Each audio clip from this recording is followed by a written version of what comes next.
Hi there, my name is Richard Petrie. I work with a lot of top professional sports people, a lot of top business people, and I want to cover something today which is it's an amazing little concept, little understanding that's going to help anyone achieve their goals a hell of a lot faster.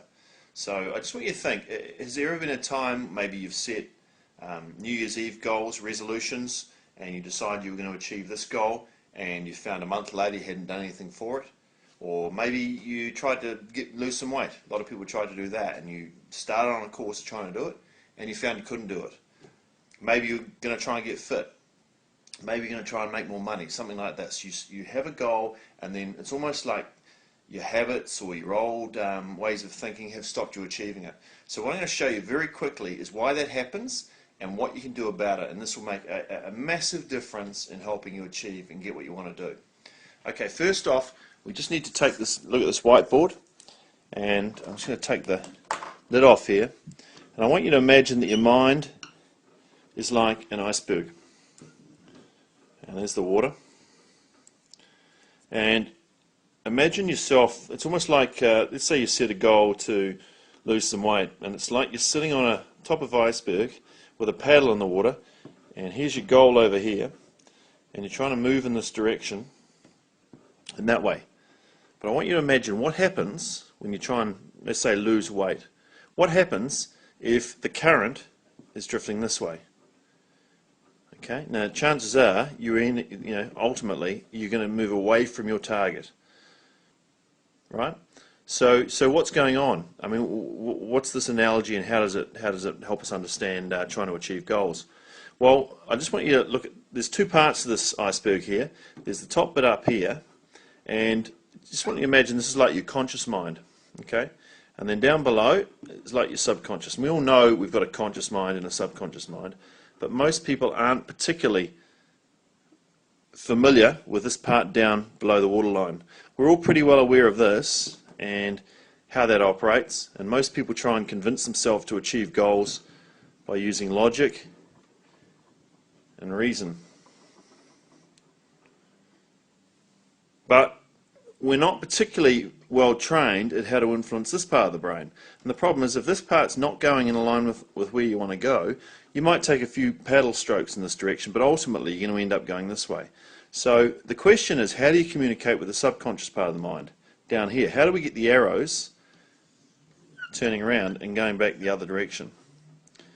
Well, the secret is these two parts of the brain speak a different language. And as I said up here, this part understands logic and reason, but unfortunately if you try and speak logic and reason to this part of the brain, it won't understand. It's like speaking to a Frenchman in English. He won't understand, and he'll carry on going in the same direction he's always doing. The secret to communicating with this part of the brain is to speak the language it understands, and then it works on images and emotions. So there's an impact. These images have an effect on emotions, and emotions have an effect on the images. So sometimes if you've ever seen a scary movie and got scared, even though you know they're just pretending, it's not real, it's just pretending, then you'll still end up getting scared. And you might decide to turn the TV off for 10 minutes or go make a cup of tea because you're being scared, even though logically you know they're just pretending. Because this part of the brain does not understand the difference between what's real and what's imagined. So it will react as if it's really happening. Now the secret to communicating with this part of the brain is through images, emotional images, and if you put the right emotional images in, it doesn't matter so much about the logic, but if you plant in, and say this is us creating some images here, if you slot in the right emotional images, then you can start to redirect this part of the brain in any direction you want to. And the secret is, that's why visualization works so well. That's why meditation can work well. But if you're slotting in pictures here into this part of the brain, it'll start to reshape this and move it in any direction you want to go. Now, the problem is, most people aren't particularly good at visualization. And that's why it's really handy if you can have a tool that'll help you make it easy for you. And that's where I've come across this tool called Prime Aspirations, or primeaspirations.com, and it's a piece of software that Paul Rodden set up, and it's phenomenal in terms of helping you create pictures for yourself that'll start moving your subconscious back in the other direction, whichever direction you want to go. So I really recommend check it out, get into it, start playing with it, and if you start to notice that your brain starts realigning in any direction you want to go, then it's because this factor about you communicating with this part of the brain using the right language, images and emotions.